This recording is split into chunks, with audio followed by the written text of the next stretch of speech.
actually it's worked out better that they stay here and have the 2 weeks off.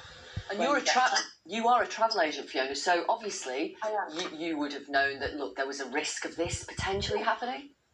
Absolutely. And what I've been saying to all of my customers is, if you can afford for this sort of situation to happen whilst you're on holiday, go ahead and have a wonderful holiday. And if it does happen, you will have to quarantine when you come back. But if people can't afford for it to happen to them, then the advice is, perhaps let's try and plan a holiday at home in England. I think for our party, we were looking at the stats and trying to follow the trends running up to the holiday, and everything just said, look, it's safe to come here, and we were really shocked. I think yesterday we weren't even 24 hours into our holiday when suddenly the news pops up on our phones, and that news that we have to quarantine when we get home, when the stats don't really seem to match what the government have been saying. It was a little bit of shock for all of us. Alex, is it going to affect your holiday, or are you just going to go for it now because there's nothing really you can do, is there?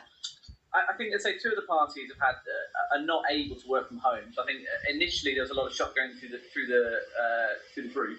I think once we'd all worked out what we're going to do and spoke to employers and worked out that, I think everyone then was very much set out for enjoying the holiday.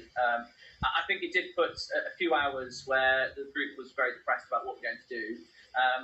But I think for my own work, I spoke to my employers, I can work from home, that's okay for me.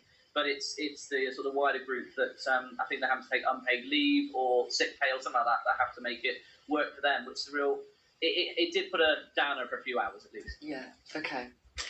All right, well, enjoy the next few days. You may as well, to be honest.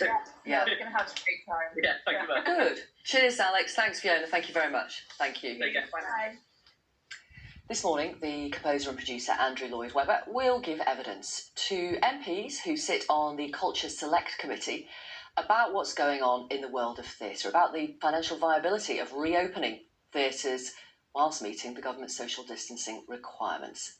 Last week, Sleepless became the first, and so far only, indoor theatre show with a full cast to be staged since the outbreak.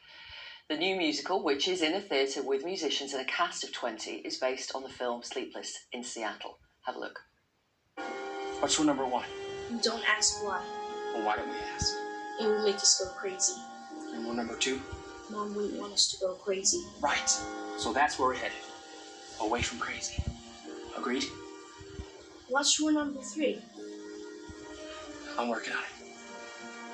What's that movie you're always weeping over? An affair to... Remember, Walter, remember. I'm trying. No, my turkey stuffing made it sneeze. Look, I'm not saying you have to marry someone, not tomorrow, but you have to start, Sam. It's been a year now. 54 weeks. Dad, there's someone on the phone for you. Sleepless in Seattle, she called him, on account of he doesn't sleep. Let's talk to the producer of that musical, Michael Rose.